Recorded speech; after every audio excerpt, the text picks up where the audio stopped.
Thank you, Kevin. My name is Greg. I'm alcoholic. Glad to be here with all of you tonight. Glad to be sober. And thanks, Phil, for the invite, and Elizabeth. And it's good to see a number of people that I've seen before. And to those of you that I haven't met or are new to AA, welcome. And we're glad you're here. I'm glad you're here. And my first experience with Alcoholics Anonymous was through my dad. He got sober in AA prior to marrying my mom, and he stayed sober, as best I can tell, about 23 years. And I swore I was never going to be like him. I was never going to become alcoholic. I was never going to come to AA. It ended up that I have alcoholism, and it doesn't matter whether I want to be alcoholic or not. If I have it, it really has me. And so today, I am very grateful that I got to AA. I'm grateful that my resolve to not come here, which would have killed me, broke down enough so that I could ask for help and end up in AA. So I'm very grateful to be here in Alcoholics Anonymous and with all of you tonight. My dad, as I mentioned, was alcoholic. I had a 2-minute conversation with him once when I was an adolescent. He said that he got in trouble behind his drinking, and he went to AA and quit, and that was it. He did not stay active in the program of recovery, and he went on what we affectionately call a dry drunk for about 20 years.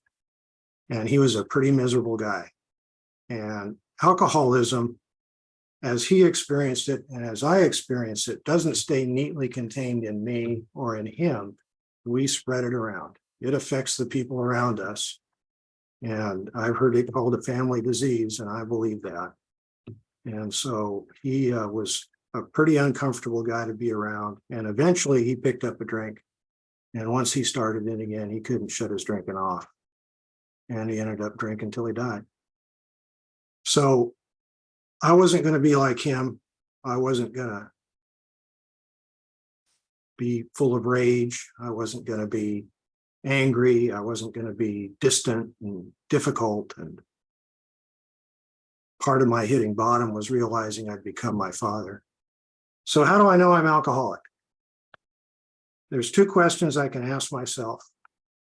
And if I'm honest with myself about them, they'll tell me. Number 1 is, did I ever try to quit drinking and find I couldn't stay quit? And the answer to that question for me is yes. I tried quitting not long after I started. I was starting to cut back. I started drinking at 15. By 17, I was trying to control it. And it never occurred to me that if I was trying to control my drinking, it was already out of control. My thinking was, I'll find a way. I just need to figure it out. Drink on a full stomach, and maybe I won't have the problems. Don't drink tequila. Only drink with meals. Don't keep it in the house. I tried all these different things as my drinking accelerated to try to get to the 3rd drink and just stay there, right? Just get the buzz on that lets you take a deep breath, right? Lets me be okay in the room full of people, whoever they are, whether I know them or not. Lets me forget about the fears I've got and the resentments and the things that are going on in my life that I just don't seem to find a way to be able to tolerate. If I can just get to that 3rd drink and stay there, I'll be okay. Problem is, the second question, do I ever overshoot the mark? And the answer is yes. I tell myself I'm just going to have 2 and I'm going to quit. And I get halfway through the 2nd drink and I decide I have time for a 3rd one. And then I can't quit on an odd number, so I have the 4th. And then I figure, well, I can still drive with a 6-pack in me, so I'll just finish it off. And maybe I stop there and maybe I don't. But the point is, I overshoot the mark. So the first question, can I not stay quit, goes to the mental obsession that I have as an alcoholic to enjoy and control my drinking. Because when I drink, it changes how I feel. And it changes how I see the world, and it changes how I interact with you. Because I'm basically a fear-based, introverted person. who's uncomfortable around people just by nature. And when I take a drink, that starts to change. I start to be able to let go of some of those inhibitions and fears that I have and get out of me so that I can start to enjoy life. And alcohol does that consistently and effectively. And once I got past the legal age of drinking, which is 21 here in California, it was legal to obtain it and legal to consume it. And the quality was always pretty predictable. Yeah, there was some stuff I liked better than others, but it all got the job done, no matter who was brewing it or distilling it or putting it in a bottle. And I could depend on it to change how I felt. And I learned to rely on alcohol to be comfortable in my own skin, because left to my own devices, I'm just not comfortable. I'm frightened, and I'm not quite sure how to interact with people or to get done the things I need to get done. And a drink for a long time was a solution. At least it let me forget. So do I overshoot the mark? That's the physical allergy. When I start drinking, it triggers this phenomenon where I get thirstier. Iced tea doesn't do that. I get to the point where I have the second iced tea, I'm done. Coffee, same thing. As much as I like caffeine, second cup, that's it. Water, I've had enough. With alcohol, I don't hit enough because I have this reaction to it where I just want more. And the thing about it is, the way it looks to me is I just changed my mind about stopping it too. I don't see the physical reaction to it unless I have to stop drinking before I'm done, before I pass out or black out. Then I experience the phenomenon of craving. When I've had to sober up during a day, like, you start drinking at lunch and you have to go back to work for a while, man, then I experience the phenomenon of craving. But I that's when I'm aware of it. But I experience it as soon as I put the first drink in. So my problem isn't the fourth drink or the sixth drink. My problem is the first drink. And I had to learn that here in AA because it had never occurred to me, don't take the first drink. I mean, it did. I tried, but I just couldn't. Why can't I just have two and stop, or three and stop? That phenomenon of craving and the fact that when I'm sober, I'm uncomfortable. And so I need something to lubricate the gears or I just can't stand it. I'm alcoholic. I have the physical allergy. I have the mental obsession. I tried just not drinking, and it didn't work because, well, I'll describe what my mental and emotional condition was like when I hit bottom. I was breaking off an engagement for the second time, and she was leaving. And that wasn't the first failed relationship in my life. I'd had a string of them. And finally, I got to the point where I started to see, it can't be them, because some of them are really wonderful human beings. And I'm just not capable of having a relationship. My brain, I'd drink till I passed out. I'd wake up and my head was going full blast, 2 or 3 in the morning, about all the problems I have. I've got problems at work. I've got problems with family. I've got resentments. I'm not making enough money and I'm paying too much to buy into the firm I'm working at. I'm a professional service provider. And I just, everywhere I look, I've got problems, and my head is just trying to figure them all out, and I can't. And maybe I fall back asleep, maybe I don't. But this goes on day after day, night after night. So I wake up hungover. I got to go to work because I got to earn money to pay the bills. So I swear today I'm not going to drink. I'm going to get through the day. I'm going to go to the gym. I'm going to clean up my act. I'm going to come home on time. I'm going to do some chores around the house, all these things that I knew were the right things to do, but I just could never get around to doing them because I'd end up on a Velcro bar stool that I couldn't get off of. And so I'd go to work and I'd try my best to do my job. And somewhere during the day, my mind would start to talk to me about, it was pretty bad last night. If you stop at 2, it's not going to be that bad. And so I'd go through the same thinking, and I'd end up playing softball and then going to the bar afterwards, or going to the pizza parlor and taking that first drink. And then it kicks off the phenomenon of craving. And now I'm overshooting the mark and I'm waking up the next day hungover again. And finally, I do that to the point where just about everything worthwhile in my life is gone, or it's on its way. I took my last drink on a Tuesday. I went to a buddy's house commiserating the failed relationship. I had 4 Miller Genuine Drafts, not much of a last drunk, huh? Kind of wimpy. But I'm an accountant, so it's the best I could do at the time. 4 Miller Genuine Drafts, went home. Don't know why I stopped drinking, other than he ran out of beer and I didn't have any money. Didn't drink the next day. That was a Wednesday. Didn't drink the Thursday. Friday morning, I got up. And whatever resistance I had, whatever ideas I had about trying to figure it out and make it work were gone. And I knew I either needed to ask for help, or if I started drinking again, it was going to kill me. And that conversation I had with my dad came to mind. And I looked up the phone number of Alcoholics Anonymous, 916-454-1100 if you're ever in the Sacramento area and you need the hotline.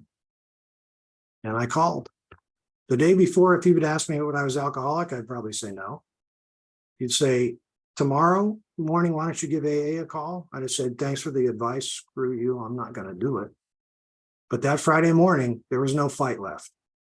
And there was sufficient evidence to break the idea that I could figure it out, that I could learn how to, or figure out how to, or ask you how to enjoy and control my drinking and do it.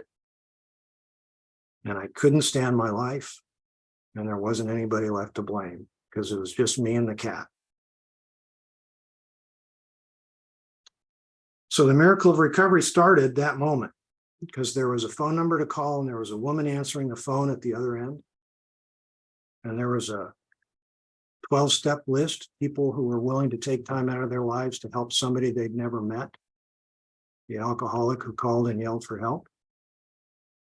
So I called and the woman answered the phone at central office. And I said, my name's Greg and I can't stop drinking. I need help. And that's the first honest thing I'd said to anybody about my drinking in as long as I could remember. It was always, yeah, I'll clean up my act, or no, I won't do that again. And then I'd do it again. She said, well, do you want to go to a meeting or do you want to talk to somebody? And I didn't know about this meeting thing. That was just a little too intimidating, right?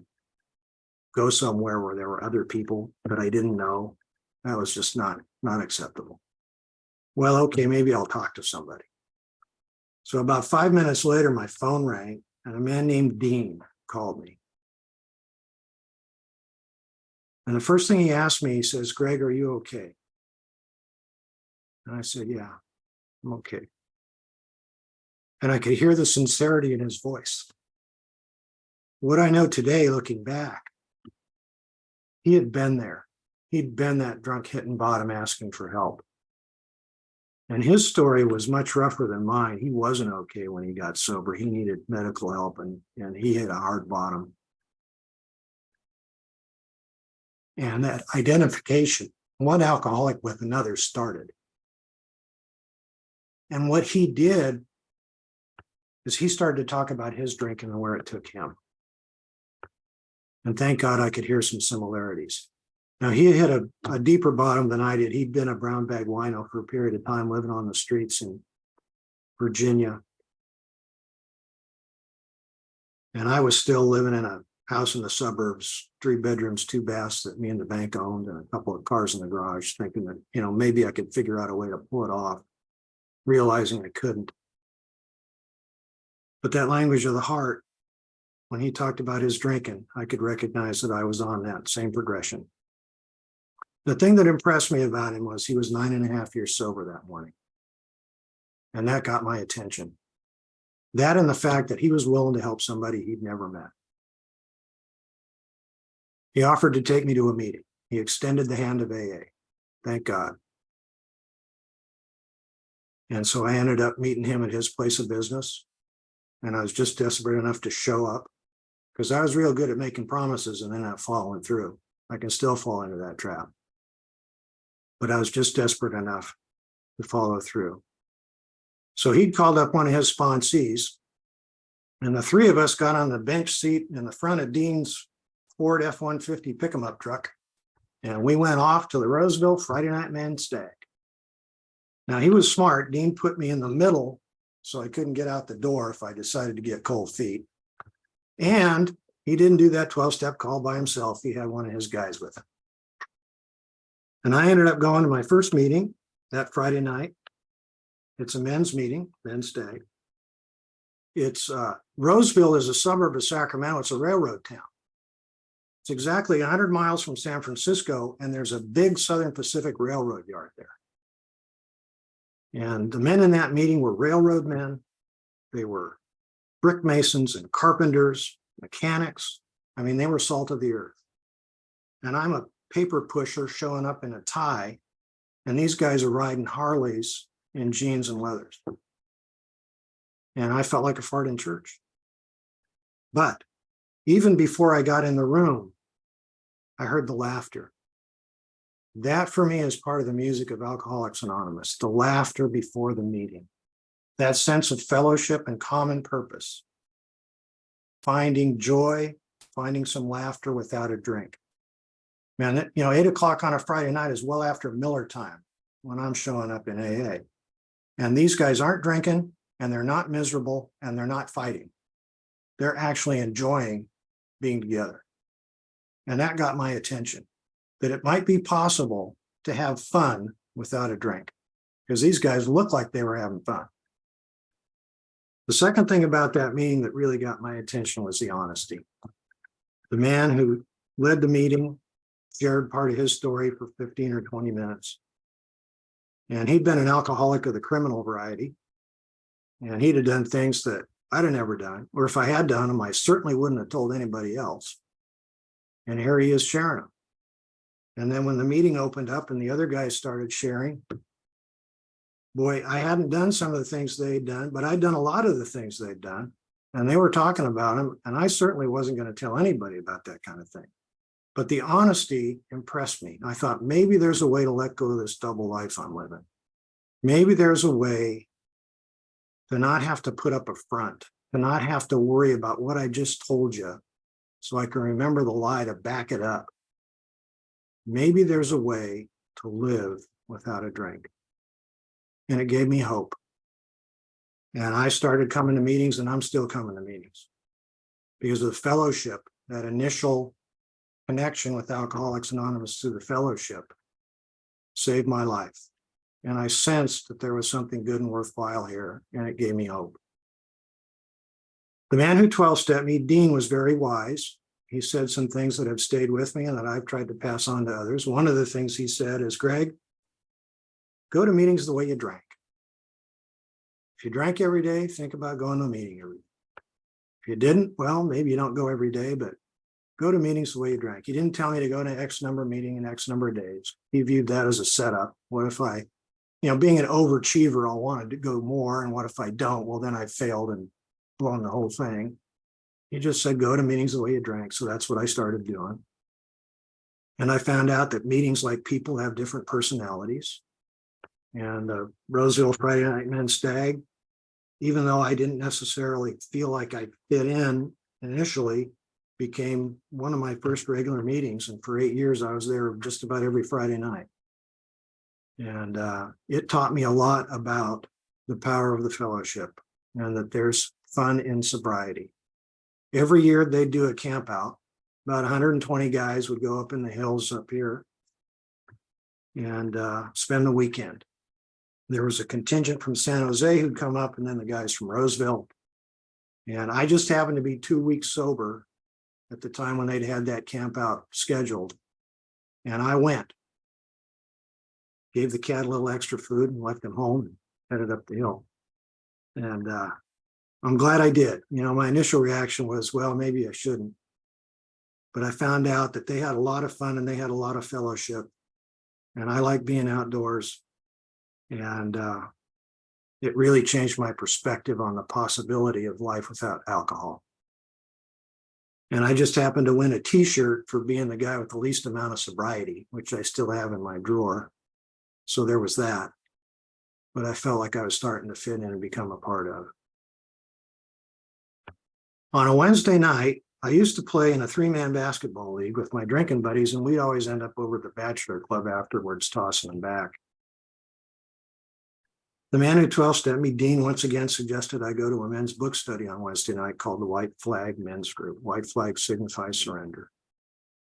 And my big dilemma was, well, gee, I'm playing basketball on Wednesday nights with my drinking buddies. What should I do? And there's one of those decisions that if it might have gone the other way, I might not be here. I decided to go to the AA meeting because I didn't want to die drunk. And I just happened to walk into a meeting where the men in that meeting, they talked not only about the drinking part of alcoholism, but they also talked about the dash and the first step and the stuff after that dash, that our lives have become unmanageable. Because I came to AA with the idea that if you can show me how to quit drinking, I'll figure out the rest of it. And these men said, well, you know, we tried that. And we ended up hitting bottoms without a drink, 2.5 years sober, 4 years sober. But that dash means that those two ideas in that first step are independent of each other. I'm powerless over alcohol. I have the mental obsession. I have the physical allergy. Absent a defense from a power greater than me, I'm going to drink whether I want to or not, because I can't live sober on my own. I need help. Dash, that my life had become unmanageable. I got a brain that just seems to be really good at finding problems. And unfortunately, all those problems involve me in one way or another. I don't have enough money. I can't seem to make friends with people. I don't like my work. I don't like my coworkers. I don't seem to be able to get along with family members. I'm resentful at my dad and he's dead. What am I going to do about that? My mom's in her 80s and I want to be a good son and show up and help her, but I just can't quite seem to make it. Or when I do, I just can't wait to get done with whatever it is so I can get back to doing what I want to do. And I can't stand me. I got to the point where I didn't even like looking in the mirror when I shaved because I hated looking at my eyes. I hated the person I'd become. I can't shut that off by myself. That's the unmanageable life. It centers in my mind. If I don't pick up the first drink, I don't trigger the phenomenon of craving. Why do I keep picking up that first drink? They pointed me to the doctor's opinion where it says that unless I can again experience that sense of ease and comfort that comes from taking a drink, I'm restless and irritable and discontent left to my own device. I just can't seem to get comfortable because I'm self-centered and I'm full of fear and I don't want you to know about it. And I'm trying to figure it out on my own because I don't want to ask for help because then you might think I don't know which end is up. And that's a recipe for another drink. One of the things I heard early in AA, and it's in our literature, and it's, for me, part of the miracle aspect of AA, right? One part of it is, you know, we're the blind leading the blind. We're the drunks that are staying sober a day at a time together. Left to my own devices, I can't do that. You pointed to the second step and you said, you can have your own conception of this power. Because I came to you agnostic. I didn't know if there was a God or not. I grew up in a religion that I walked away from. I just could never connect with what they taught. What I heard was God's waiting for you. When you die, you're going to get read the riot act. You're going to spend thousands of years in some intolerable situation and maybe end up in heaven or maybe end up in hell. You know, that just made no sense to me. But you said, Greg, you can have your own conception of this power. You don't have to believe what any particular person believes. You can have your own experience if you have an open mind and you're willing to look around. And the first thing I noticed at about 2 weeks sober is there were a lot of sober people in a lot of meetings. There's hundreds of meetings in the Sacramento area and thousands of sober alcoholics. What power is doing that? And a lot of you seem to be having a good time being sober. And you're willing to help people you don't know. There's something powerful here. So I see something working in your life And there's nothing working in my life when I come to you. And then you said, Greg, let go of your old ideas and just open up to the possibility that there's a power greater than you that can protect you from that next drink. And that's where I started. I started praying to a God that kept you sober. A God that I've come to believe is present. It's not a God that I have to wait till I die to have a relationship with. I can have a relationship with it right now. It's a God that does for me what I can't do for myself, like keep me from picking up that next drink. Because there's nothing I can do on my own to keep from picking up that next drink. But it's been over 31 years since that last drink for me. So I've gotten proof in my life that there's a power that can do that because I can. So I started praying to this power, and I'm still praying. Because I've found that's what starts to get me out of me, is asking for help. I've had to ask for help from a power greater than me. And I've also had to ask for help from you. Early on, I heard people talk about sponsorship, somebody who's taken the steps, who's willing to share their experience with you. I'm the kind of alcoholic that I'd rather figure out how to recreate the wheel on my own, so I don't have to be beholden to anybody. I'll do it myself, thanks. That's fatal for an alcoholic of my type, because I can't figure out the wheel on my own. If I could have, I wouldn't have gotten here. I'd have figured out how to quit it too, or to quit and stay quit. So I asked a man one Wednesday night at that men's meeting for help. He shared about finding a power greater than him and a method of living that gave him an effect that was better than what he got out of the bottle. And that got my attention. Because whenever I'd done sobriety before on my own, it was always white knuckle and it got miserable in a hurry. And what I heard him say was he was not miserable. He was getting an effect from this relationship that let him be okay in his own skin. And that got my attention. So after that meeting, I asked that man if he'd help. To make a long story short, for the next 22 years, we worked the steps together. And what he did was, one, he helped me identify alcoholism in me, ego, alcoholism, and self, my self-centeredness, the fears that drive me. Because when I'm in it, I can't see it.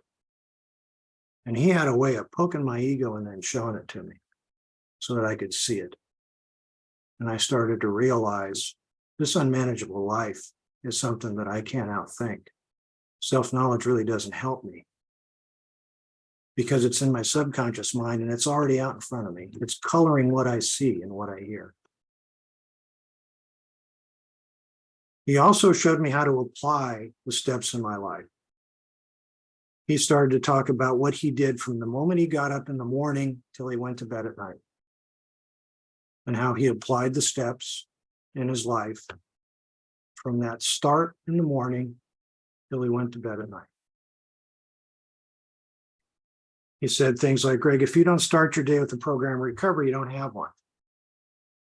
Because I don't know about you, but I start thinking about me even before I'm out of bed. I mean, as soon as I come awake, I'm thinking about all the things on my to-do list and how am I going to get them all done? And I like this and I don't like that. The rat race already starts up. He said, first thing you got to start doing is praying.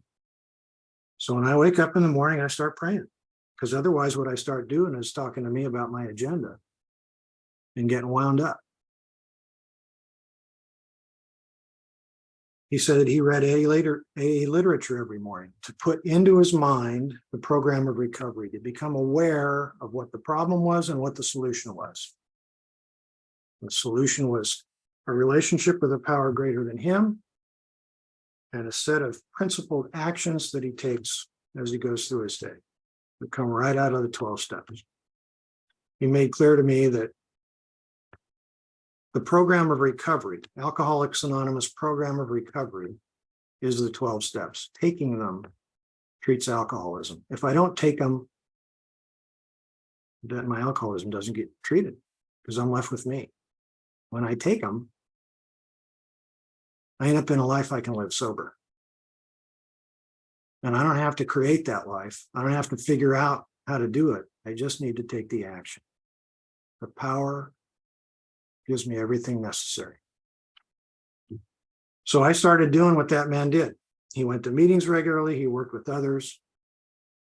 And I am grateful to him for the time he spent with me and what he shared with me, because I never would have figured this out on my own.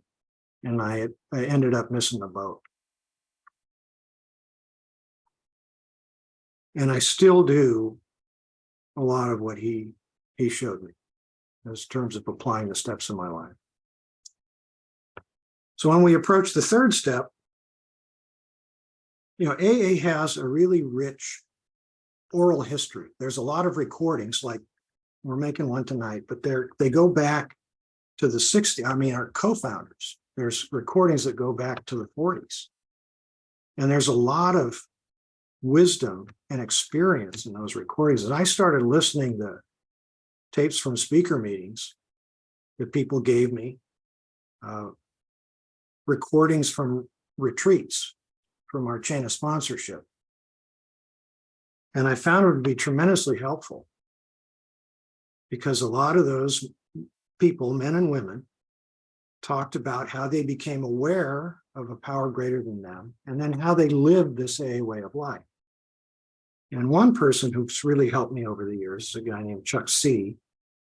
And he talked about coming to believe in a power greater than him that could change how he saw life, a new pair of glasses, how he saw people, and the motivation for his life. As an alcoholic, my primary driver is fear. There's not going to be enough. I got to get what I need. He said there's only two reasons for doing anything. One is fear. The other is love. And he defined it as unselfish action for someone else's benefit, without a hook in it, without an expectation of return. He said those are the only two motivations for doing anything in life. And that really helped me.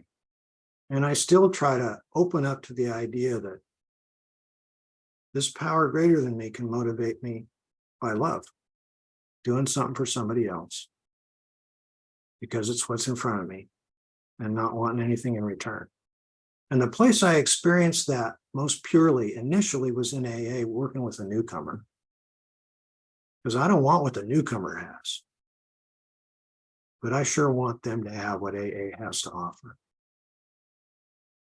because I've experienced that going through a day without a drink and not being obsessed with drinking or not drinking.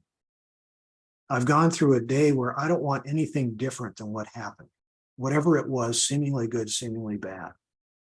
Man, I can't do that, but there's a power that can. So listening to other people's experience has been tremendously helpful. That's part of the big aspects of sponsorship. I can make a decision to turn my will and my life over to the care of a loving, present, abundant, powerful God. I can't turn my will and my life over to the care of a judgmental, punishing God.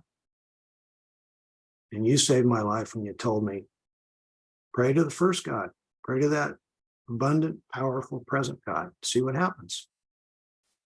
And I made the decision, and I renewed it this morning, to turn my will and my life, my thinking and my actions over to the care of that power. A power greater than me that can restore me to sanity, a sound mind, a mind that isn't full of self, a mind that isn't running on fear, a mind that isn't obsessed with trying to satisfy my instincts, a mind that's open, a mind that can take in something that isn't already there or isn't my idea, a mind that's willing to ask for help. And then I got busy writing inventory. So it was explained to me that unless I find out what's underneath the resentments, fear, and guilt that drives me as an alcoholic, I'm setting up the next drink. And I don't want to die drunk, or I don't want to become so despondent that it appears that checking out is the only way. And so I wrote that first inventory, and I wrote down all that stuff I wasn't going to tell anybody. And my sponsor was a smart guy. He says, Greg, don't worry about the fifth step. Just put that out of your mind. Just write the stuff down and start with the garbage. Start with the stuff you were never going to tell anybody. Just write it down. You can decide whether you want to share it or not, but just get it on paper. And what I found, and this is true to this day, when resentment or fear or guilt is up in my head, it's plastic and it grows and it gets worse and worse. I don't know why. It's a talent. I got it. It happens in my head. When I put it on paper, it starts to lose its power. It starts to shrink down to the truth, what it is. And I believe when I take that second step, God's going to show me what I need to see. My job is to put the pencil to the paper. And so I wrote about my fears, and I wrote about the resentments that I had, and I wrote about the sex conduct that I felt guilty about, and the way I'd treated people.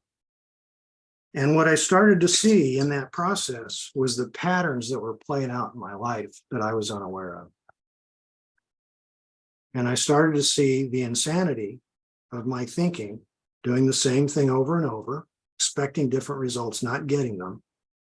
And the progression of the disease of alcoholism, not just the drinking part of it, but the mental and emotional part of it that drives me back to drink. I started to see the picture of what was happening, what my alcoholism was doing. That initial fifth step, I started on a Saturday afternoon. We finished it the following Wednesday, early Thursday morning.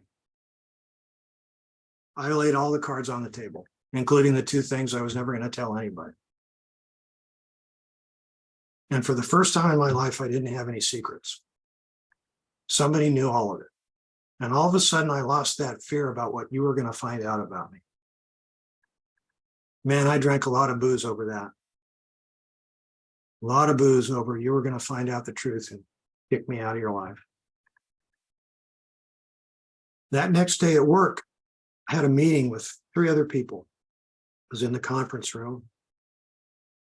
And when that meeting was over, as we were breaking up and moving out of the room, I sensed very clearly there was a power in that room that was not us. There was a power that was not human, but it was there. And the thought came to me, Greg, no matter what happens, you're going to be all right. And then I read, it's either page 75 or 76 in the big book, where when you finish the fifth step, you're going to sense the nearness of your creator in a way you haven't before. And your fears are going to start to fall from you. And I thought, isn't that something? This isn't hit or miss. If I do these things, I get the results they got. It's predictable. I don't have to figure it out. I just have to do it. And out of that fifth step came the willingness to let go of those defects of character that I identified in my inventory. I didn't want to live like that anymore. And that's what happens when I write an inventory and I share it honestly with my sponsor or one of the men I sponsor. There becomes a willingness to let go of my agenda, trying to satisfy those unsatisfiable instincts and all the defects of character that I resort to try to do that. Pride, anger, greed, lust, gluttony, sloth. If I left anything out, it's in there too. And then I can humbly ask God to remove my shortcuts. Show me, God, what you want me to do. Take whatever's blocking me off from doing the things I should be doing to be the man you want me to be, the man you made me to be. And then I keep my eyes open for what God puts in front of me. Maybe it'll be a service commitment at a meeting. Maybe it'll be helping a client with a project that I don't necessarily want to do, but it's going to help them do it. God puts in front of me the things he wants me to have so I can live the life he wants me to live. A life that's sober. A life where my relationships with people are good and worthwhile. A life where I have a feeling of uselessness, that I'm not dominated by fear and depression. A life where I can be helpful to other people. I've had to take a hard look at the harm I've done to my attitudes and actions towards other people and do my best to make amends. And I believe a lot of the journey in the 8th step is about forgiveness, asking God to forgive me for the harm I've done and ask on God to help me forgive the people that I'm resentful towards that I perceive have harmed me. I was 10 and a half years sober, and I woke up from a resentment dream. I don't know if you've ever had a resentment dream. It's like a drunk dream, only a resentment. Right? You're feeding a resentment while you're sleeping. And I woke up, it's towards my dad. I was resentful towards him most of my life.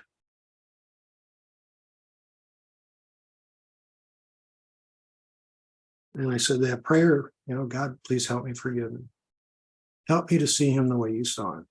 And what God showed me is, here was a man who always made sure we had a roof over our heads. He worked at a job he didn't like, but he brought home the paycheck.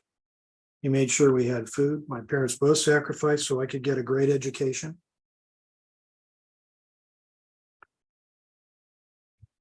He was doing the best he could with what he had. He had alcoholism. He was powerless, just like I'm powerless. And I could let him off the hook. And I wrote a letter to him. It's possible to make amends to dead people. And I took that letter to his grave and I read it. And I haven't been resentful towards him since. Thank you, God. So I get off track. I get ideas about what would make my life better. I'm in the process of retiring. I've had a roughly 40-year career doing what I do. And it's time to do something different. And it's real hard to let go of it. It's hard to let go of the income. There's a certain amount of prestige with it. And one of my defects of character is pride. And then also the fact of the matter is, I've had relationships with some of the people that I've served for over 30 years. And we're as close to being family without being blood relatives as you can get, I guess. So I've watched them have kids and raise them and have businesses and transition those businesses to their kids. And I watched them bury spouses. And I've tried to help them as best I could through all those things. It's hard to let go, but it's time. God's got something else in store, and I know what part of it is. I can see it happening. But I don't have to see beyond this day. And that's another thing about AA. It's a day at a time. Just today. All I have to do is what's in front of me today. Ask for help. Rely on that power greater than me to protect me from that first drink. Do what I think God would have me do. If I come up short, make amends, clean it up, move on, and then share my experience with whoever wants it. It's been a joy to sponsor people. Sometimes it's been a real pain in the butt. But I'll tell you, when the light goes on in someone else's eyes and you see their life change, and you see their relationship with their family members change, with their kids, their grandkids, man, that's something. That's proof. That's proof that this thing works.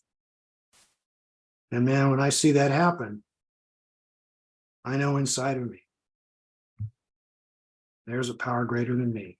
And that power wants me to have a good life. And I believe that's true for all of us, or we wouldn't be here. All we have to do is what's laid out in the 12 steps. Trust God, clean house, help somebody else. Do it without a hook in it. I try my best not to keep score. I just try to do what God puts in front of me. Sometimes that's easy. Sometimes I forget to think about myself, and man, it's peaceful. And there's the joy. Other times, man, it's tough. When I get scared, running scared, I give whatever I have in the day I'm in and rely on this power to take care of me. And it has. So I think we're getting pretty close to my time. I sure want to thank you all for giving me the opportunity to participate tonight. And if you're new in AA, I wish you the best. I hope you're desperate enough to take some action that may not be appealing. But this thing isn't intellectual. I can study the book, it won't help me at all. I'll know a lot and I'll be able to quote things in meetings. But unless I take the action and do what it asks me to do, I don't wake up. But if I take the action, I wake up. And then I get to be here with you, a part of and glad to be here with you, Arda. Thank you very much.